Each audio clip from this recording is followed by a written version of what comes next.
any questions.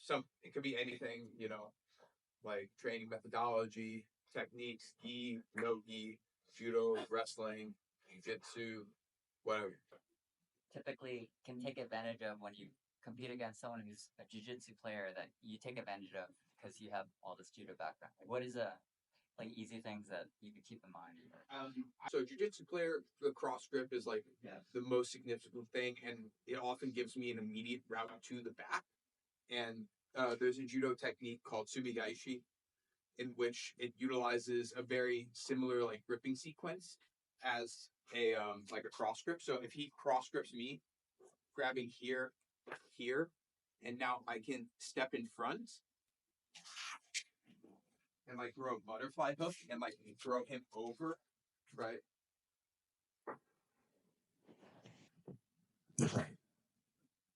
So as soon as someone cross grips me, I come here and I start backing up.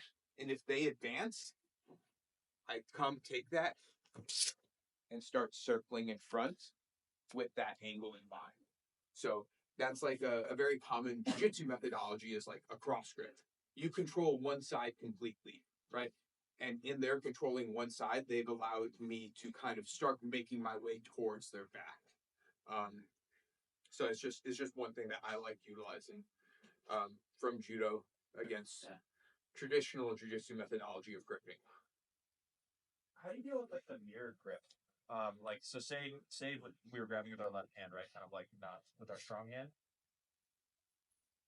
How would you deal with somebody grabbing the same way? Because here there's that leg exposed, but when they grab here, it's kind of like you get locked up sometimes. Yes. I get stuck here.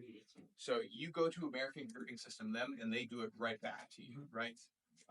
So I actually, if I go here and they go here, my favorite thing to do is I go hand upside down. Keep this grip, right? I'll go hand upside down right here, and I will start bringing my shoulder on top of this hand, right? Pulling this in and securing this cross grip here, right? Now, this is an extremely powerful grip. I immediately come here, and this is kind of a choke immediately, right? You can kind of just hold this position. Their only way out of this is to release this and then windshield wiper it over the top, right? So as long as when they grip here, right, I'm able to come here, right, and then successfully pin this arm in, they don't have a great escape. And I have a really good dominant position where like I can just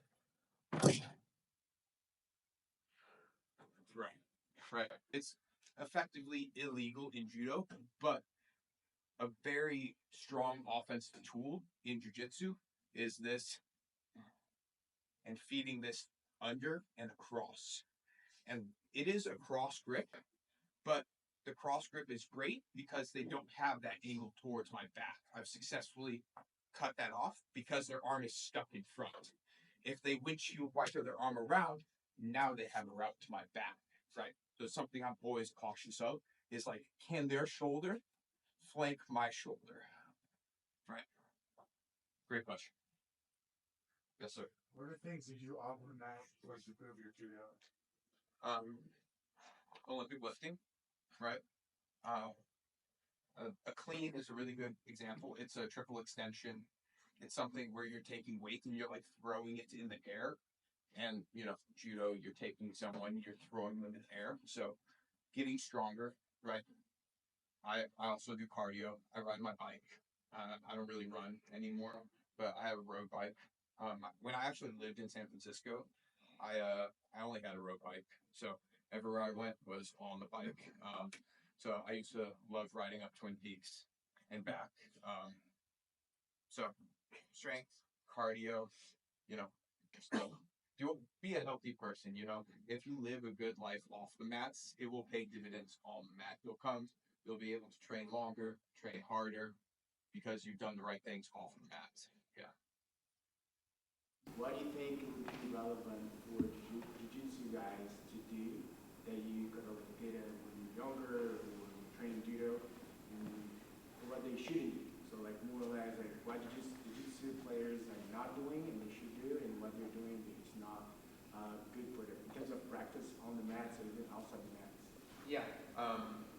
When I go, I allow myself to fall into people's games. Because like if I go and I dominate and I play my game 100% of the time, yeah, sure, maybe like in my head I won all those exchanges and no one can touch me, right? But that's not how life works. And if you become set in that like mindset, you limit your own personal growth in the sport, right? Maybe you'll have short-term success, but your long-term success will be limited by your ability to adapt to new situations. So going, allowing yourself to be put into someone else's game and really finding your way out of it. Some of the best people I ever trained with are the people who love getting messed up at practice. Like they could be winning the round, but they chose to lose it, right? And in that losing, they're learning what their partners are doing. Like some people are like, you can't train with your competitors, right? Because they're going to learn your game and it's going to be disadvantageous for you, right? But if you go in and you allow your competitor to beat you and you learn their game, right, while mitigating or like limiting the knowledge that they gain, right, then theoretically you should go into that exchange on the competitive mat with more knowledge about how to win, right? Maybe they did win in the practice room, but you were letting them win. So learning how to be cooperative and let people win will really help you grow as a martial arts practitioner as well as a competitor. Yeah, there's something in judo called like with mutual welfare, we all benefit. So if I give you my knowledge and I let you win and work on your thing, and then you do the same for me, we are both growing and we're both learning each other's things. So the exposure is twofold, right? So you just have compounding effects of benefits when you allow people to work without like needing to win, right? Take the ego out of the equation and just seek the knowledge, right? And, I guess I have one. yeah. What does a regular day for you look like, or throughout the week, maybe hours on the mat? Hours on the mat. Practicing, not necessarily just teaching. Not just teaching, practicing. Man, my life is so up in the air right now. I live in San Diego. I've been in Chicago for the last 3 weeks, doing 2-a-days. One teaching, kind of drilling with my person, and then sparring with my person at nights. I also work a 9 to 5, so I'm working the 9 to 5 as well with the corporate grind. But yeah, I drilling once a day, sparring once a day. But when I say sparring, it is less structured than the drill, right? Much less structured.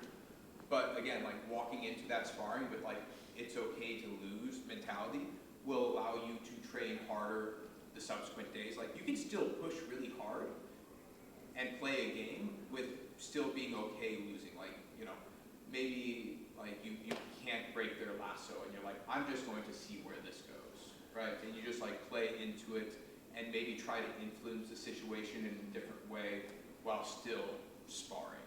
So I spar like most days, 4 or 5 days a week, sometimes 6, but I'm also retired from competition.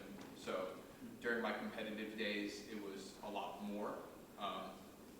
It was 1 drilling, 1 sparring, and then cardio or strength as well on that day. So I was going 3-a-days, 5 days a week. Saturdays was either competition simulation or an actual competition.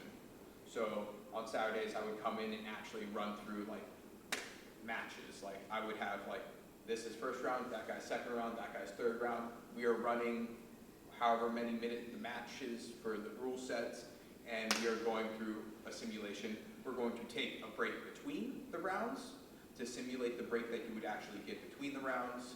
Maybe you don't have to be egregious like the 3 hours that sometimes you do wait. You can make it 15 minutes, right? 15 minutes is okay. Run 3 rounds, 15-minute breaks, and then you call it, right? You don't need to go crazy. You You simulated the competition, you got your gold, and you get to go home and rest.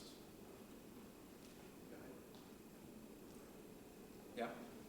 Anything else? Yes, sir. So there's always good grips and bad grips or neutral grips. How do you utilize your opponent's good grips against them? You know, I saw the first one where you said if they have a cross collar, which is what I would think is a good solid grip, but you already had a counter while they maintain that grip and use that grip against them. So I was just curious if you kind of have other things, like if they grab the same side, cross, maybe they have a sleeve and collar, how you would use a good position for them against them.